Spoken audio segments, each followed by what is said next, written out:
Coming up on the Inside Indiana Business Television podcast, we look at the ripple effects of the Big Ten postponing fall sports.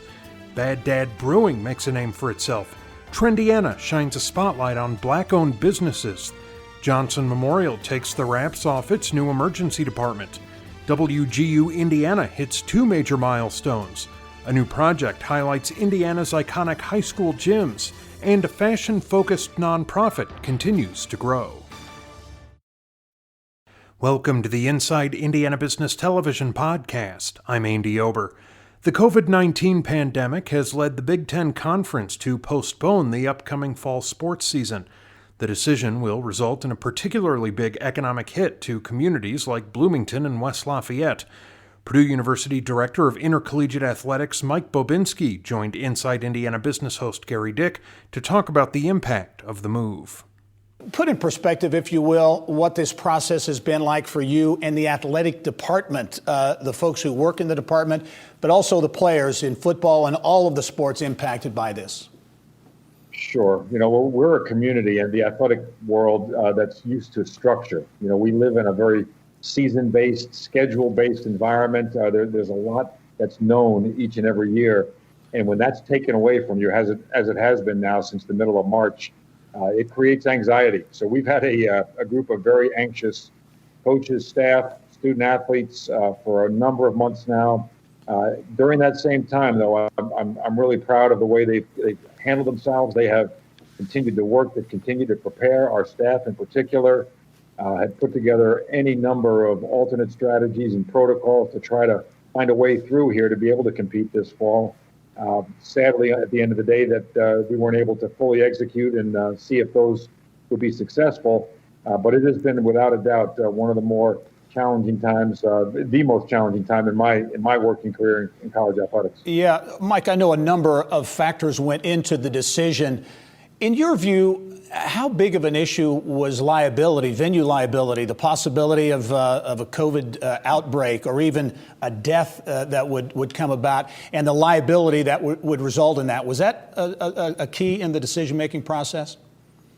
Well, I think in every decision that you make in our world these days, liability comes into the equation at some level.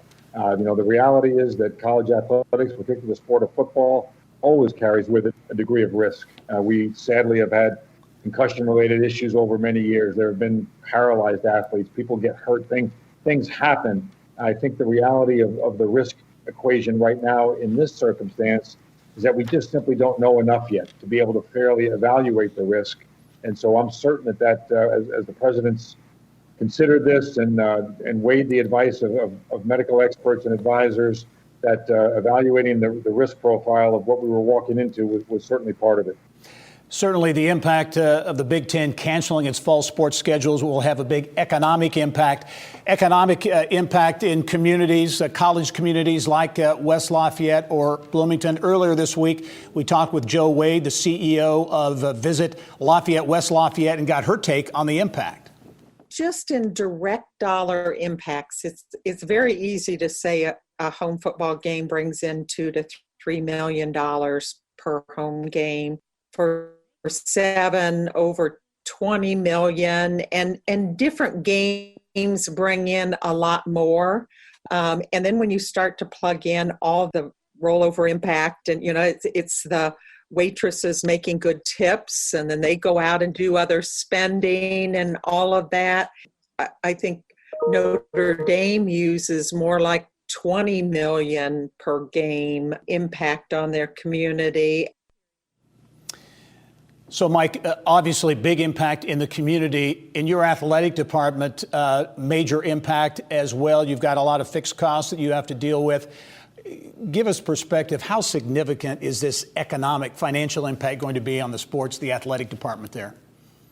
Well, it'll be extreme and very real. For instance, our main sources of revenue are all event and activity based. Other than pure philanthropy and donations that we receive from John Purdue Club members, everything else is based on us holding events like football games, like basketball games, and all that spills off of that, whether it be ticket sales, whether it be media rights payments from television agreements or sponsorships or concessions. It's all activity based. And when you remove the activity, our economic viability from a revenue perspective walks right out the door with it. So we are in very much a triage mode at this point, trying to figure out how we can trim expenses, trim costs in every conceivable way, look for pockets of reserve dollars or uncommitted funds that we may have somewhere to try to at least get us through to the other side here where activity resumes.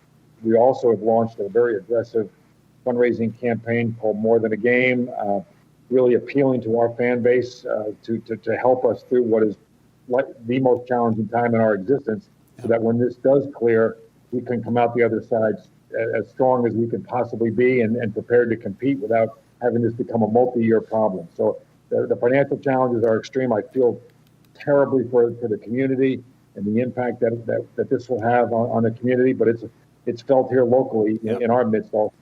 Yeah. Mike, do you anticipate that Purdue and other athletic departments around the conference will need assistance, a bridge funding or financing from the conference or from other sources? Do you think that's a likelihood? Yes, I really do believe this, and I've shared this with President Daniels and our board of trustees over the last couple of months as we knew this was a possibility, albeit one we hoped would not come to be, that there really aren't enough levers that we can pull and adjustments we can make to cover all the fixed costs that exist at this point. And that will be including having to make some very tough personnel and programmatic reductions here in the near term. There still will be a gap that we'll need some type of financing instrument to get us through this, and where that will come from and how that will be structured is yet to be determined, but it's almost a certainty that will be necessary. All right, and I know decisions on basketball coming in the weeks ahead. Mike Babinski, the athletic director at Purdue University, really appreciate you taking the time to give us perspective on a very difficult situation. Thanks for being here. We look forward to seeing you soon. Thank you, Gary. Appreciate it very much. Right.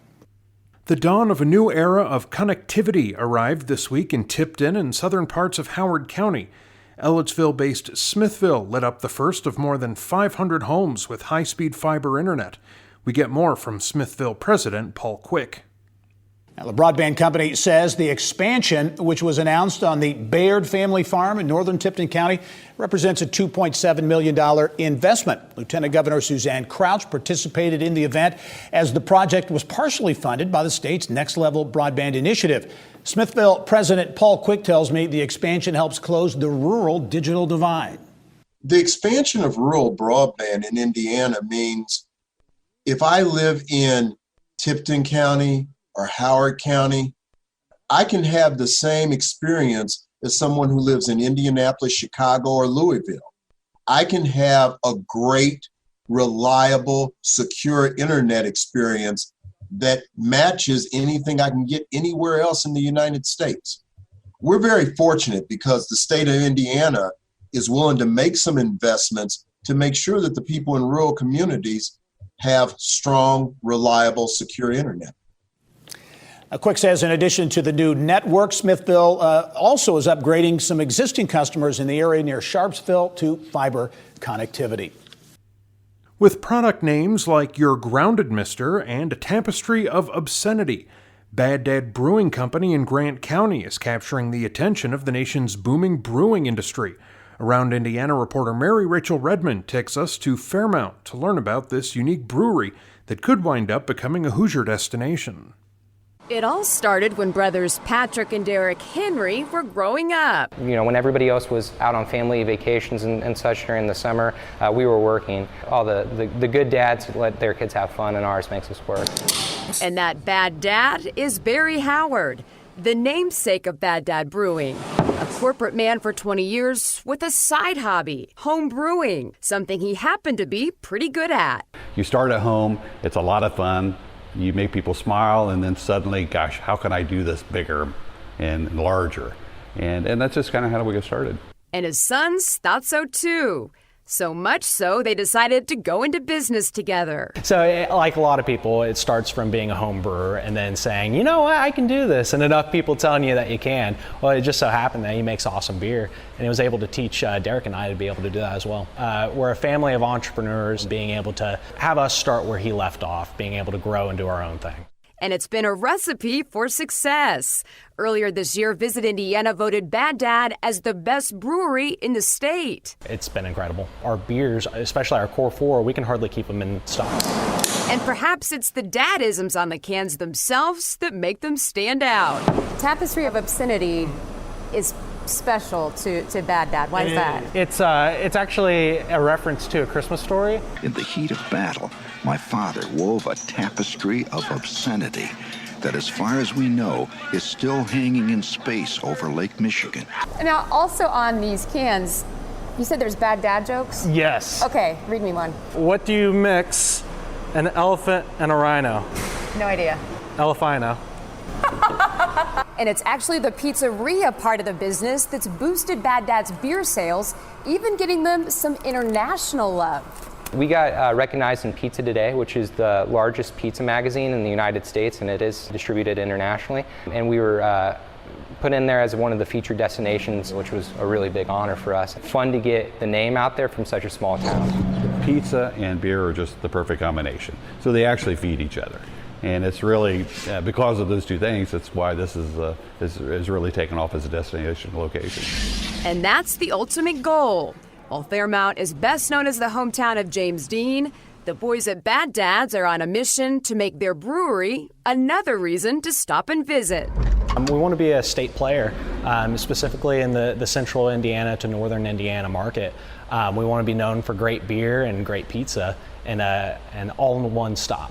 A destination location to really make this a place that people want to travel to. And don't let the name fool you. This Bad Dad couldn't be more proud of his sons. So as a dad, obviously that makes you feel really good. So they definitely have the entrepreneurial spirit.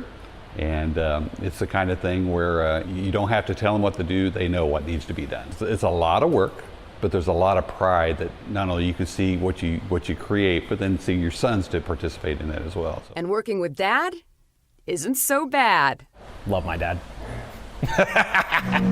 Mary Rachel Redman, Inside Indiana Business. The recent racial equality movement has put a spotlight on black-owned businesses as people seek ways to support the cause. Yelp says interest in black-owned businesses on its platform has increased more than 7,000% over the last 2 months compared to last year. Yelp Midwest Regional Director Brittany Smith joined us to highlight some of Indiana's minority-owned business offerings. I mentioned, and we should mention, this is Black-Owned Business Month, so the timing of our segment here is especially good. But I mentioned those big numbers, 7,000% increase in interest in Black-owned businesses. That's really a phenomenon you're seeing around the state of Indiana. Yeah, and this is just the tip of the iceberg of great Black-owned businesses you can support throughout the state this month and every month. And in response to that huge results that we were seeing, we actually created a searchable attribute. So you can go to the Yelp app and look up Black-owned businesses, whether you're here locally or on the go, and continue to support those businesses. All right, you've put together a great list of some Black-owned businesses around the state of Indiana. We begin right here in Indianapolis, and we teased this a minute ago, but Tease Me Cafe, Tamika Catchings, has been in this business now for a number of years, nearly 10 years, and really doing a great job. Yeah, and this is actually one of the few dedicated tea businesses you can find in central Indiana, right there in the Heron Morton neighborhood downtown. It is a beautiful business, really fun and welcoming vibes. Right now they're offering curbside pickup as well and a patio space for those who maybe don't want to go inside. But some of the options that really stand out there in the reviews are their ginger peach tea, their spinach salad. They have some delicious baked goods. A really fun business for those who are looking to try something new. The craft brewery business, the industry, if you will, in Indiana continues to be very strong. In Northwest Indiana, 18th Street Brewery is located or has locations in Hammond, Gary, also here in Indianapolis, and they are doing some good things as well. Yes, this is opened in 2010 by owner Drew Fox, and it's known as being a brewery, but they've also got a lot of attention for having really impressive food to go along with those drinks. Some of the items that have really stood out is their 18th Street Burger, the pork belly ramen. They've even got attention from USA Today for having incredible food to go with their beers. They have some outdoor spaces as well as curbside and carry out, so a variety of ways that you can be supporting each of these businesses. Frozen treats are certainly in vogue as the summer winds down. TJ's Sweet Tooth is located here in Indianapolis. Yeah, on West 86th Street. And they actually recently made our list of the 2020 data spots for the best frozen treats in every state. They are very photogenic treats. So when you see the pictures of them, they've got an ice cream sandwich inside of a donut. They've got a lemon Oreo ice cream, some really creative spins on some frozen treats, and a good way to put a cherry on top for the end of the summer. Yeah, and consumers are getting creative during the pandemic here, and that really leads us to Make It Classy, which really fits into some of the lifestyles that have been created during the pandemic. Yes, Victoria Davis is making these items herself, but shipping them throughout the state and beyond. I know a lot of people are looking for creative ways to send birthday gifts or to create DIY spa experiences. She even has DIY kits where you can make your own scrubs. And some of them that especially scream summer are the pink grapefruit body bar, as well as a body scrub that's made with avocado oil and matcha. And they're offering free shipping on items over $40 right now. Okay, we got to be quick on this one. Our last stop is the Brain Layer Bookshop in South Bend. Yes, this is opened by a former school librarian, Kathy Burnett. They've been selling tons of books right now, especially in an increase in requests for anti-racist books and educational materials. You can shop online and support them if you're not in South Bend. Just another great business to support. Oh, great tour around the state, looking inside some Black-owned businesses around Indiana. Brittany Smith from Yelp. As always, great report. We look forward to seeing you soon. Thanks so much, Gary. Remember, you can catch Inside Indiana Business Television on stations throughout the state every weekend. Head to InsideIndianaBusiness.com to check listings. Johnson Memorial in Franklin has formally opened its new $47 million emergency department. The facility actually began operating months ago, serving as a space to care for the growing number of coronavirus patients. Johnson Memorial Health CEO David Dunkel spoke with Kylie Valletta in the Business of Health. So Johnson Memorial, it's the only full-service hospital in Johnson County, and a major goal for this project, which really has reshaped the entire campus, is to keep care local. Can you talk a little bit about that? Sure. We did a study back in 2016 with the consultants who really talked about how much the county was growing, not just all of Johnson County, but also Franklin. Franklin was building homes, building a lot of infrastructure, and basically they said the hospital facilities weren't big enough to keep up with the population growth. Our emergency room was too small. Our outpatient areas also need to be expanded. So that's when we decided that in order to better meet the needs of the community, we had to expand. And we decided to build a new emergency department, expand capacity from 15 to 26 rooms, add some decontamination areas, increase the ability of our trauma rooms to better care for seriously injured patients by installing things like special lifts. We really did not want people to leave our area and to have confidence that we could meet all of their needs. Okay, so let's talk about the new ER, and wow, what a path it had to opening. COVID comes down the pipe. Talk about how your staff really had to put their pedal to the metal and open it, but not as an ER, as a COVID isolation unit. Can you take us back to that time? Sure. You hate to say you got lucky at all during this COVID period, but we were supposed to open in January of this year, the ER, but there were some delays, which again, a project that size isn't unprecedented. But as COVID began to hit in early March, we were still quite some time from being done with the complete project. And we originally were going to finish the lab area first, then medical imaging, and then the ER. But we kind of talked about the fact that if we diverted all of our resources just to the emergency department, could we get this area up and running, but not as an emergency department, but as a COVID unit?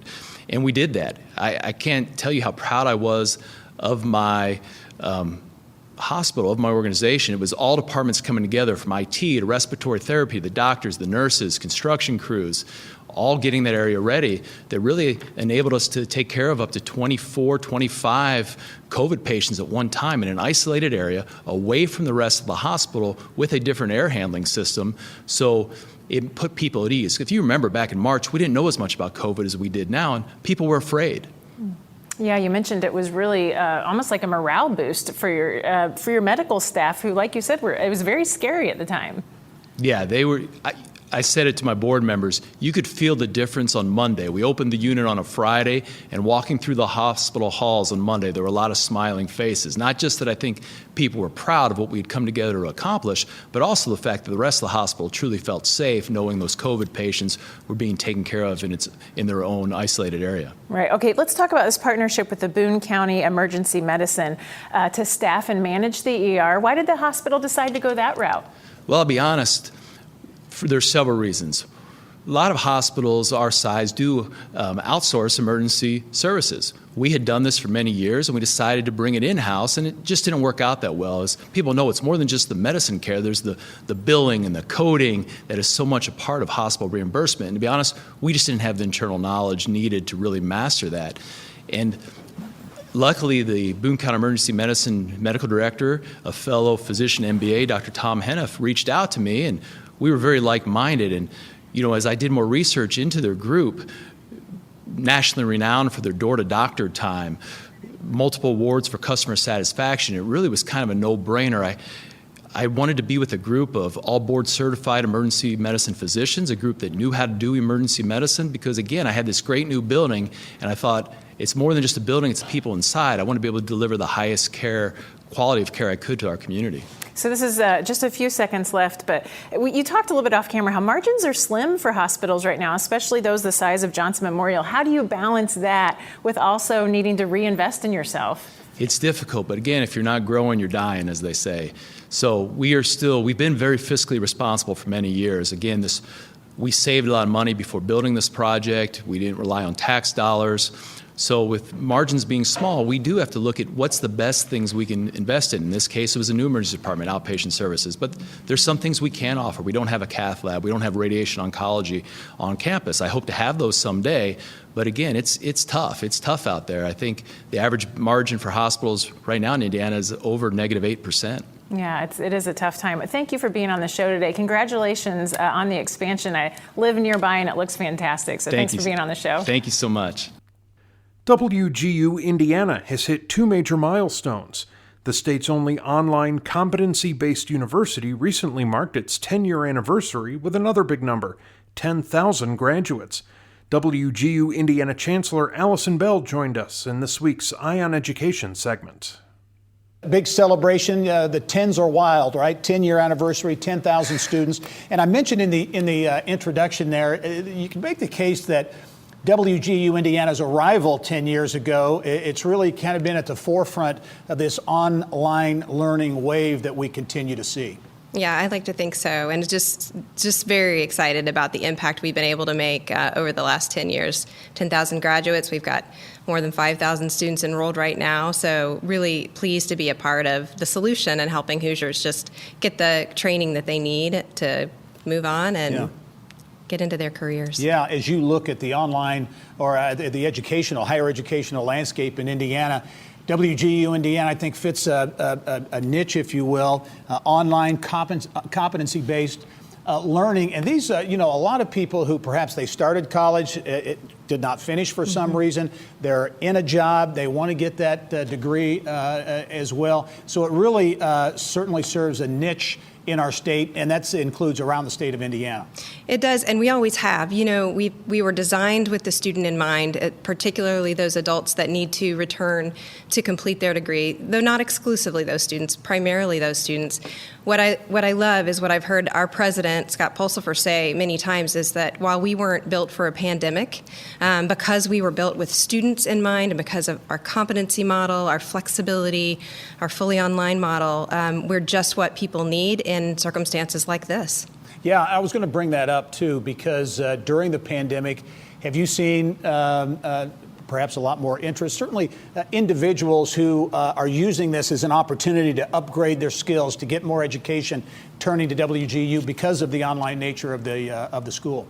Definitely. I mean, there's some volatility just because this is unprecedented, right? And so I think people are watching to see what happens, but we know that more than 30% of people who have had some impact to their career because of COVID are saying that they anticipate needing to return to get additional education. And then most of those people say they think they'll need either a hybrid or an online model just because it's what they can do right now with the way things are shifting and changing all the time. And it would seem to me that WGU Indiana playing a big role too in the state's focus to get 2/3 of the workforce with education, credentials, education beyond high school too. This is another very viable option for people. That's right. That's right. All right, 10,000 graduates. You're using this opportunity, 10 years here in Indiana as well. to hand out some $10,000 scholarships as well. So tell us about that. Yeah, we're so excited. This too is unprecedented. We've always been generous. Last year we gave away nearly $1 million in scholarships to Hoosiers, and this year it's our goal to exceed that. And one of the ways we're doing that is by giving our largest single scholarship campaign away. And so we've given away one of our 10 scholarships at $10,000, and it truly covers most of the expense of tuition for a student who's awarded that scholarship. Going forward, looking forward to the next 10 years, what in your view is going to be key? I know WGU Indiana has made a real push to really reach out and connect in every county in the state of Indiana, but as you look to the future, what in your view is the vision, is what's next for WGU Indiana? Well, there are a couple of things. One thing that is really important to all of us at WGU and in Indiana is access to high-speed internet. We can't educate people if they're not able to get connected. And I know that there are more than 600,000 Hoosiers that don't have the high-speed internet connection, whether it be because they're in rural spots that don't have the connectivity, or in urban settings and they can't afford the connectivity. So we're working to solve that problem with, we have scholarship opportunities that will help to support that, and also working with our state leadership to look at the state infrastructure. So that's something that's of utmost importance to us right now. Other things that we're looking at, as you mentioned, to increase the level of education of Hoosiers, it's not just offering bachelor's and master's degrees, though we do that. We are moving into the space of offering other credentials and working with employers and with Ivy Tech on looking at how we can break down learning by skills, so we can start to assess credit earned through training and other real-life experiences at a skills level, so students can start to talk about their education that comes from all kinds of different experiences, and it just empowers them to move forward. WGU, 10 years in Indiana, 10,000 graduates. Chancellor Allison Bell, thank you for joining us, and congratulations on the milestone. Thank you so much for having me today. Thanks. For 7 years, author-photographers Chris Smith and Michael Keating have been on a journey to document the state's historic high school gyms. Their project includes 400,000 digital frames taken from inside more than 300 iconic Hoosier gyms. Smith and Keating joined Bill Benner on Inside Indiana Sports. Chris, we're going to start with you because the genesis of this book was back in 2013, and you saw a photograph of your father, who was the student manager for the 1937 team in Versailles, Indiana, and the light went on. You, a career photojournalist, you thought, I need to get some more of these. Just talk about how that all came about. Well, we all like to pursue personal projects, and I found this photograph of my father's high school basketball team, the Versailles Frenchies, and in the picture you could see the gym in the background. I thought, well, I wonder if that gym's still around. It'd be interesting to kind of go photograph some old high school basketball gyms in Indiana, knowing what an important place they'd played in the state's history. And I had worked with Michael through my employment at Northern Kentucky University, and I asked him if he wanted to go photograph a few basketball gyms, and that's how we started. Yeah, and then more than a few, because I think you've gone to 300 gyms. And Michael, just talk about, with this, again, this incredible number of historic basketball places in Indiana. I mean, how do you begin to even cut it down to a manageable number for the book? Well, at the end of the day, probably the best parts of the book are left on the cutting room floor. Not really. But we probably could do at least a couple more books based on just things that did not make it into this book. But I think what we looked at here when we were putting this book together, if you look page to page and facing pages and turning them, each of these pictures on the facing pages have sort of a kinship. It may be in tone or in color or in contrast, from meaning that one could be in a barn and another might be in a grand gym somewhere in Indiana, some high school gym. And so I think that we tried to pace and position the pictures so that they had a rhythm along with the words that went with them. And most every place that we've been, we have an interesting story to tell, so that you end up in the middle of the book in my section. The book's divided into two sections. Chris's photographs are in the first half. I'm in the second half. And he got to be first because he drove the car. So, but in my section, there's an essay about the field house in Newcastle. And I was there for a sectional championship game between Connersville and Newcastle. The place was jam-packed full, nearly 8,000 people there. And it really showcased the whole idea of what Indiana basketball has been and what it still is at certain times of the year when you get the tournament. Yeah, and Chris, I mean, Michael mentions grand gyms in Newcastle, but Seymour, Southport, I mean, we have some of the largest, in fact, I think 9 of the 10 largest high school gymnasiums in the country. But we also have grand, smaller places that took on life bigger than life, like the Hoosiers gym over in Knightstown. Right. And we have a history of great architecture in these gyms. We discovered a number in southern Indiana that were actually sunken gyms. In other words, that most of the gym was built underground, kind of an architectural philosophy that came from an architect down in the southwest part of the state. And, it spread all the way from the Newcastles all the way down to some barns that we photographed where players got together on the weekends to shoot. So we've kind of covered the gamut here. Well, and we need to point out that it will be released by IU Press this week. It was part of the Indiana Historical Society's bicentennial exhibit. So we wish you both the best. And again, I can't wait to get my copy as I spend a nice afternoon leafing through Indiana hardwood history. So it's called Chasing Indiana's Game, the Hoosier Hardwood Project. Chris Smith and Michael Keating, we appreciate you being on the show. Thanks for joining us. Thanks very much. And finally this week, Pattern is an Indianapolis-based nonprofit that promotes and supports the fashion and apparel industry. The organization has turned its attention to sewing, hoping to create products in Indiana rather than overseas. Pattern co-founder and executive director Polina Osharov joined us with details. Pattern, your brainchild, launched 10 years ago, so celebrating 10 years in business, which is quite an accomplishment. But talk about the mission, Pattern Magazine, and the initiative and various initiatives you have at Pattern to really promote fashion and the creative class apparel in Indiana. Talk about really the mission.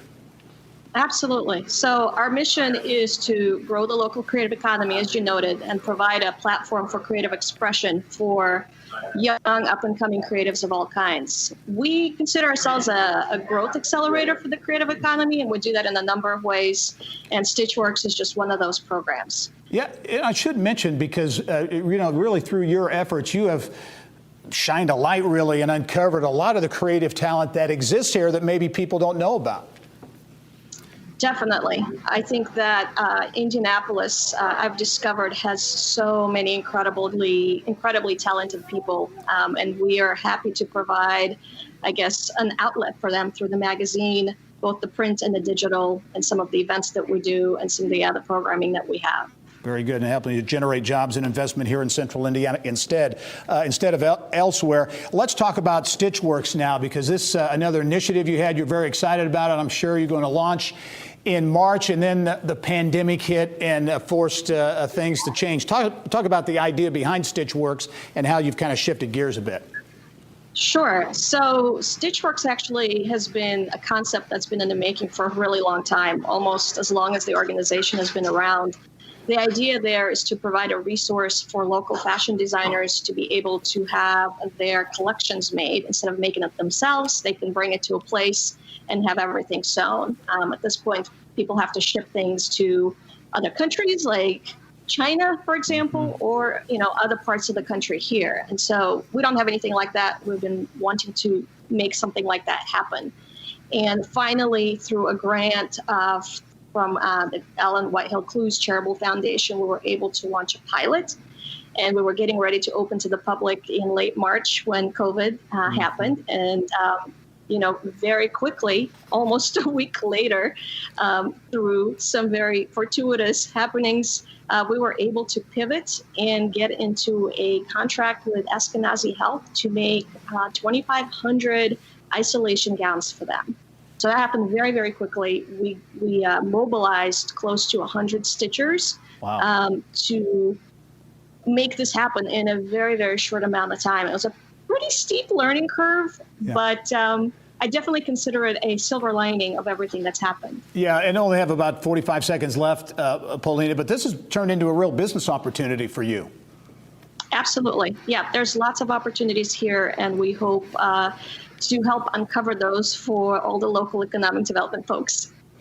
Very good. Stitchworks, a growing entity now, and Pattern. Again, congratulations, Paulina, on 10 years for Pattern. It has made an impact, and I know it will continue to make an impact going forward. Paulina Osharov is the co-founder and executive director at Pattern. Thanks for joining us, and we look forward to seeing you soon. Thanks, Gary. That wraps up this week's Inside Indiana Business Television podcast. Remember, you can find all of this week's TV segments, as well as the top business news from throughout the state, at InsideIndianaBusiness.com. While you're there, you can also subscribe to our platform of free e-newsletters. This is Andy Ober for Inside Indiana Business.